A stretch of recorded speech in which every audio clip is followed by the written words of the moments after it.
What up, YouTube? It's Junk Driving again. We're back. I know we probably missed a week where we didn't have any content, even though we could have had content on some junk. Well, we don't have any junk in the shop right now. Surprise, surprise. So it's a race car only tonight. So I'm sure there's probably more people would more care about the race car part of it right now. We have some fun stuff going on tonight, though. I thought of a couple ideas that Louie and I could run through, but we'll get to those a little later, and we'll kind of explain what our ideas behind it and why it came about that I thought about that. But right now, Louie and I are just doing a little couple odds and ends. He's taking off the last brake rotor on that side, and I'm going to take the whole spindle works off of it so that we can repack the grease bearings in the wheels. So I'm just doing that right now. So we're still waiting for the motor, right? The engine's supposed to come back. I had called them last week or 2 weeks ago. They hadn't started on it yet. But. Okay. And then, but the rear end's done. We don't have it, but it's done. So. Yep. Well, what happened with that? I mean, it wasn't just, oh, here it is, and they checked it over. We did get a little bit of a surprise with it. Yeah. I mean, more than we were expecting, I guess. Yeah, at least they took it all apart, and at least the internals were good as far as bearings and rings and pinions and that whole thing. But as it turns out, the hub snouts on the end, which are like a bolt-on item, are both bent. So if your rear tires are pointed in the wrong direction or opposite directions or whatever, that doesn't help. So it's been good. We've been finding out some of that stuff as we've gone through this off season, and it's good to know that we were doing okay, even with some stuff that was kind of bent, not up to par. And so what caused guaranteed the bent to at least the right side. The right side, yeah. The right tube. So the first race last year, we were in the semi-feature, and they got crashing in front of us on the very first lap. And I slowed up probably almost too much, actually. They got plowed from behind and spun me around and slapped the right side up against the guardrail. And if I have that video, I think I have a video of that, so maybe I'll just pop that in there quick and you'll be able to see him get kind of dumped there. And figured out a couple things with that, how the rear end actually is supposed to sit. It's kind of clamped in there, and when Louie hit the wall, it like worked itself from the clamp, so the wheel was not sitting in the wheel well correctly. So we didn't race the rest of that night. We just called it because we were like, save it. Let's not do anything dumb. Wreck anything else. Yeah. So, and we're close enough to town that it's not like we're driving 6 hours there. It's okay to pack it up, reset, because it's just not worth going back out there with a car that we had. When you're there, you're just like, what's wrong with it? We didn't really know exactly what was going on with it. It was our first night out with it. Yep. Racing it with just us owning it. So took our time on that one. But yeah, that one probably was part of one of the snouts that got bent. And the left side was bent too, but I mean, that thing had 50 nights on it. Probably without getting beating and banging and stuff like that. I mean, just getting flush hits against the wheel can do it. I took one good shot at Norway where it like hit hub to hub with the other car and actually took a chunk out of the hub. The country? Norway, the country? Yes. It's not that far. It's Norway, Michigan. If you guys are, you gotta explain to people. They're not. You know. I know, but Norway, Michigan's got a little quarter mile? Third mile. Flat, no grip. Yeah, it's got a fun history behind that. It's actually, it used to be a horse track, it still is kind of. The horse track actually goes out around the 3rd mile track, and there's actually, it's a very kind of, why don't they just fix this situation with this track? But the grandstands are quite far from the actual track, so there's like an open space. But you have to have a flagman there. And the flagman is like sitting in like open space. So they have styrofoam around it to protect, but people clip that thing and destroy cars and flip cars and things like that. So when you come out of 4, you're like staring at the flag stand, and then if you get bumped or get off the track, and it's all dirt on the edges of these tracks, and you can slide right up, and it's happened a lot. Yeah, if you drop a wheel off on that coming off of 4, you're just kind of staring right at the flag. And I'll throw I think they'll probably find some pictures online just to throw up there, but Louis hasn't gotten gotten it yet, but I'm sure it's no, but yeah, you get off. The track is nice. The track is pretty nice though. They got if you actually screw up corners or get bumped, they have a lot of runoff space, a lot of gravel, so you can actually go off and you don't destroy everything. Like you don't hit a fucking concrete wall. But it definitely is a track that gets dirty really fast. So there's a lot of dirt flying in the air. Cars get dirty. Yeah, things get dirty. So it's but anyways, so that's Norway, and that's what he's talking about is this track. I'll just make sure that Louis does his job and explains to the track that we're talking about. So yeah, so that was the other time that took a shot on the left side pretty good. Everything else is just regular leaning on each other a little bit this year. No other real great shots. We hit pretty hard on the front end one night, but I don't think that did anything to the back. Yep. So that's go ahead and explain. That's the rear end is done, ready to go. The shocks are done. They're here. Hopefully the motor's done pretty quick. And I was kind of looking at some new front body panels last night, and when I was looking at those prices on 5 Star's website, I think we'll try and fix these a little bit. Hey, we can also be cheap, but all that matters is what's under the hood. Yeah, especially we're racing next year at Kakana. Big horsepower, so hoping for good things next year. So, we're going to finish this stuff up here, but those are kind of the updates we have with a couple of items that aren't here just yet, but once we get everything back, then we'll start slowly put everything back into the car, especially the rear end. That should probably be back pretty quick, faster than the engine, I would assume, right? Yeah, the rear end's done. So go get it. So we can put that all back together, put the shocks on the back, put the fuel cell back in. I don't think there's anything we gotta check on it. No. Okay, just put it back together. And then we'll wait for the engine, and that'll be kind of a fun thing. And then the body parts will come. We'll figure out what we're doing with all that stuff. Yep. I'm okay reusing that stuff because it doesn't really make a difference how ugly your car looks. Wow. We'll make it look. Don't worry. Yeah, whatever. Anyways, so it's T-minus 3 months to our first race, so yeah, we got some. It already feels like we're behind. But yeah, I'm not gonna get you guys in on this stuff. This stuff's pretty simple. Just packing bearings and stuff like that, and looking at some. Louis been rebuilding the brakes, so. But we'll get back. If you guys want to see any of that stuff, just let us know, and we can bring you back in because Louis still got to do one more break, right?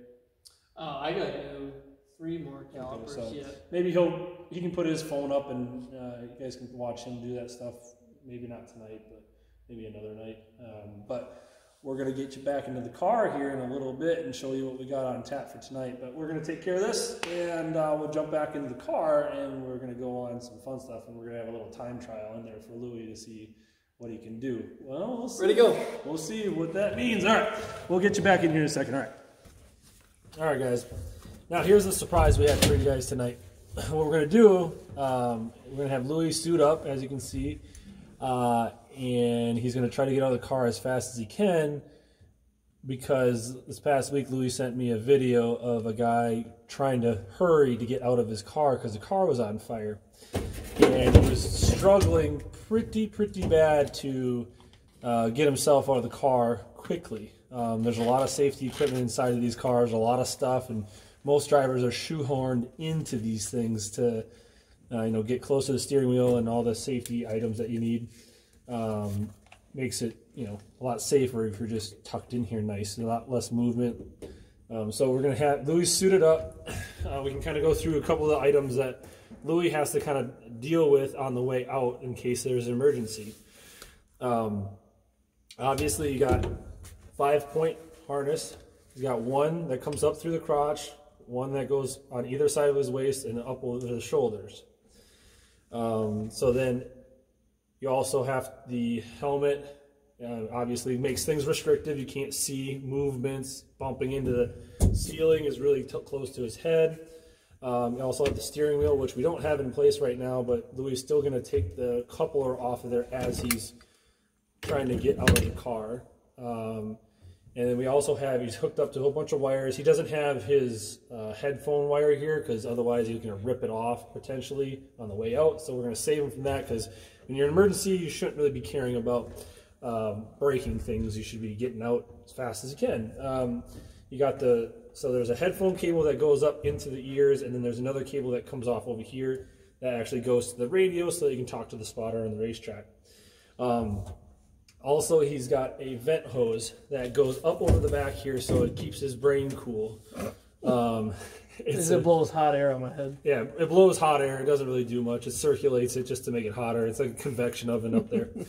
So there's the majority of the things that you have to be contending with that are on him, okay? Now, the other tricky part is you have also a window net that will be up.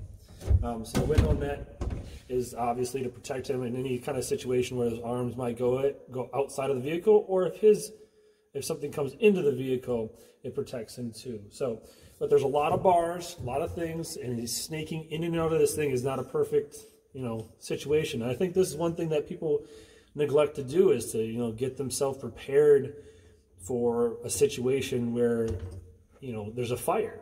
He does have an onboard fire suppression system that distributes fire repellent all over the vehicle in case there is a fire, but that's not a foolproof every single time, and sometimes in a rush you forget to grab it, and it's expensive, so how about just get out of the vehicle as fast as you can? I mean, NASCAR, you see it all the time. They'll use it just to make sure, because this last season they had a lot of cars start on fire because of brake issues. So we're going to have him run through a nice slow progression for the first time, and then we're going to try to see if we can speed it up and see how fast we can get him out of here. I'll get a stopwatch when we start timing him, and then we can go from there. So, but remember, and then we're going to do a blindfold one at the end, because in the situation, Louis has been in a couple situations where there either is a coolant hose that pops and there's steam everywhere and there's stuff everywhere, your noise and everything like that. So you're very disoriented of what's going on. So what better way to, get your body into a situation where you're naturally doing some of these movements. So we'll do that one as a fun one at the end, but this is also kind of a learning experience. We've never really done it before, but after seeing the video of the dude struggling, you definitely go, huh. But there wasn't nearly as much fire as some situations, but all right, let's do a quick one here, and Louis will just kind of go slow through this on his progression of what he would do, because we don't have a perfect science to this either. So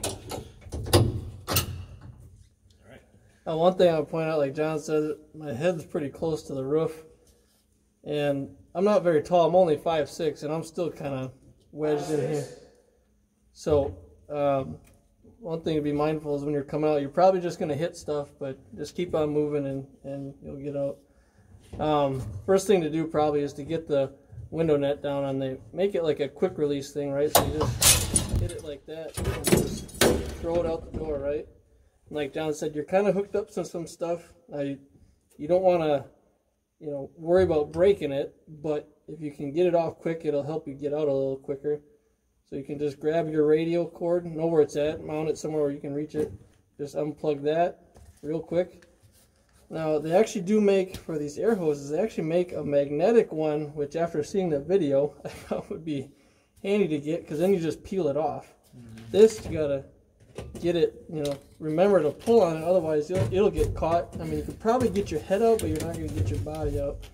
So pull your hose, and then hit your belts. Oh, yeah, don't forget your I already forgot my steering wheel, see? Yep. Because it's not there. Yeah, so take that off. Yeah. And then I always, the last couple of years, I've been getting in and out of the car with my helmet on. Mostly just because it's easier with the Hans device and all that stuff, but it's actually become good practice. That was the last thing I didn't mention about one of the safety pieces that makes it a little bit more restrictive is definitely the Hans device. It's a tool or a safety equipment so that it prevents the head from snapping like that. It has his head go forward like that more than it has a snap. That's kind of when Dale Earnhardt died, it was one of those talking points that they kind of turned it like a switch right there, that they made a requirement to have these in there because of exactly what happened to him. But that makes it a little bit more restrictive. Head movements and things like that can be kind of annoying with that. And it's just another thing to get hung up on the way out with the side bolsters here, the head bolsters and things like that. So, and then Louis, he's pretty much all set to go. So what would your process of like getting out of it now? Well, of course, my shield will be down, but now everything's unhooked. So, I have this belt hanging here, not a big deal. Now you just want to get your head out first, and once your head's out, you just can kind of slide right through it. And remember, Louis is, you know, relatively short. There's some guys that are pretty tall and pretty wide that are going in and out of these cars. So you can see that there's not a lot of space between. I would get in here and try to run my test against him, but I can't get myself in here. I'm 6'2". So I'm not about to get in here. But this here is a very, very tight distance. So this is to just make sure you're in there so it's not so wearing on him as he drives, so he's not trying to hold himself up, and also for impact and stuff like that. So yeah, that was just kind of a slow breakdown, and like Louis said, he kind of forgot that, seeing as how the steering wheel wasn't here, he kind of forgot to take the steering wheel off. But hopefully maybe we'll do this in the future and see if we can get our steering wheel back, and then we can do it again. But if Louis wants to jump back in, we'll just do it one more time.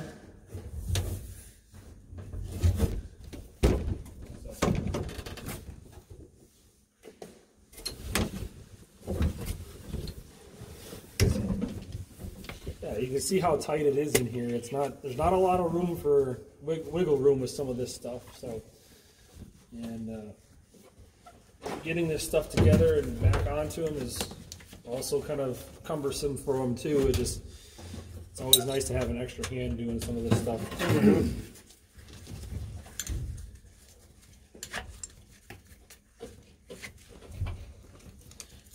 And mind you, like when an accident happens, there's lots of noises, racetracks, chatter, noises. You just don't know what's going on. So it's like, if you don't feel comfortable in the car, getting out faster is always a nice thing, for especially when you don't know if the car is on fire or not.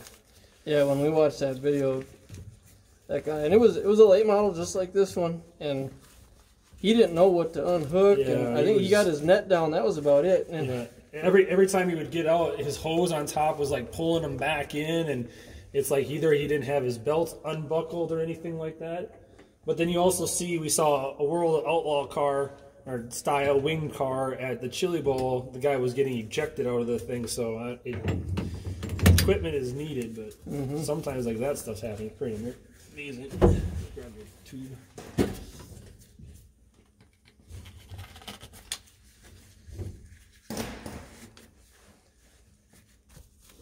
all right, Should we time it? Go for time on this one a little bit. I got Louis' phone here. We're gonna see if we can get a timer on here.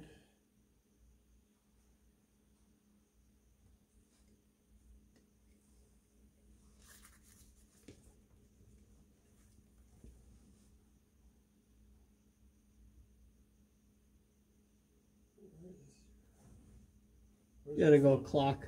Yeah, where's your clock? I was looking for the clock. Oh, it's within the in. I get it. Yeah. Alright, so I think I will start the clock, and I will say fire, fire, fire.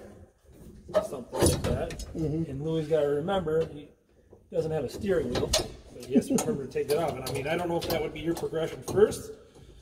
Yeah, for sure. Because that without that move, without a steering wheel moved, you are almost not going to get out of the car, because it's like the steering wheel is in his lap. Okay, so you ready? Fire! Fire! Fire!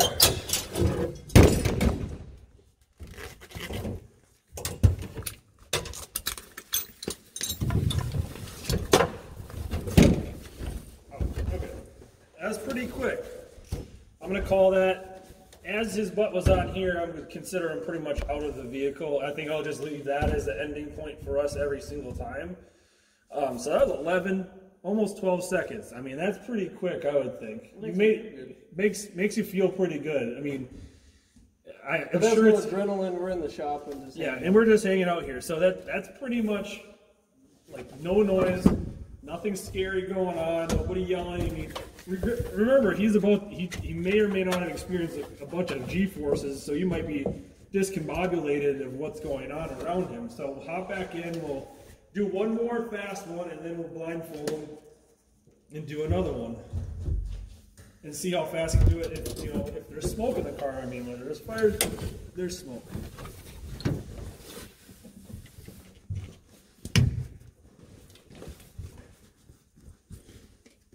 But this is good practice. I mean, Louie and I talked about this, and after seeing that video, it's like, yeah, it was real. They should really make it a priority because, you know, Tom G trying to get out of a car, that might be a little scary.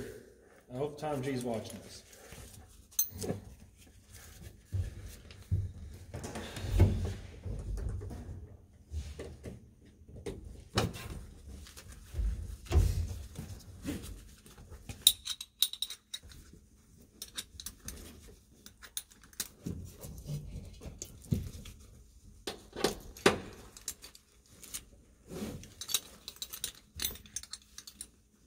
What was the other thing we were going to talk about?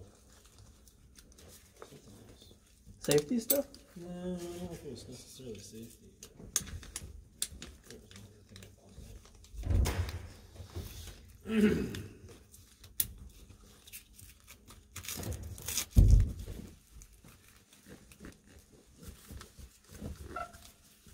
We'll just pretend this is like, you know, Talladega Nights. Don't let the invisible fire burn my friend. Alright, let's do it one more time, see if Louie can shave anything else off of that time.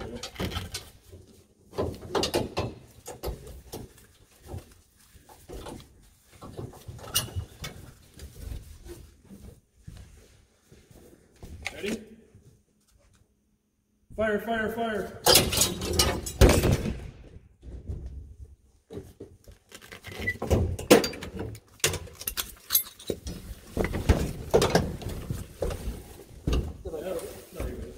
That was pretty much the same time. It was 11 seconds, 55 milliseconds, so not bad. So you didn't shave too much, but 2/10 off of it. That's pretty good. I mean, that makes you feel a little bit more confident. But like I said, it's very controlled environment. Nothing going on. Louie's not on fire, not breathing in smoke, and he's not fatigued from the race because every time Louie gets out, it's not 90 degrees out and sweating from the race. I mean, your adrenaline's already rushed, so maybe you're not thinking about that in the scenario. But yeah, want to do one more, and then we'll throw some tape or something over his eyes. Let's just do the blindfold test right now. Yeah, that's fine. Oh, okay. You want to put something in there? Yeah. Put this in there. That's another thing. I don't have my head sock on. Yeah, luckily it's not something we have to worry about with this. Just... Oh, but sometimes that thing can be kind of a distraction too.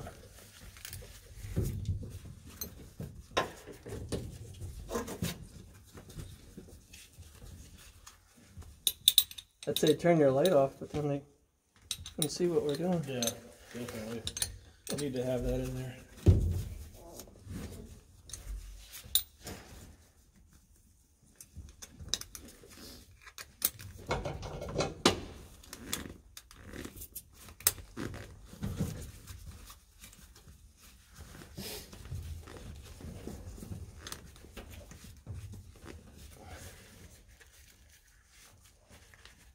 I might just add an ending in this too. If I don't film anything else, I'll just do one, like while we're sitting in the car. Okay. And then if we don't get back around to filming anything else tonight, then we'll already have an ending set. Sure. Oh yeah, that works good. That's dark. Vent on. Alright. So It's actually bringing my heart rate up. So Louie, can you see anything? I cannot. Can you see anything at all? Anything at all? No. Nothing. Okay. Perfect. All right. So I will do the same thing here in a second after your phone decides what it wants to do. Oh man, it's just trying to go to Facebook. Gotta swipe up. I just gotta go to Facebook every 6 seconds. All right, you ready? Yeah. All right. Fully blindfolded, right? Yep. Fully blindfolded. All right. Fire, fire, fire.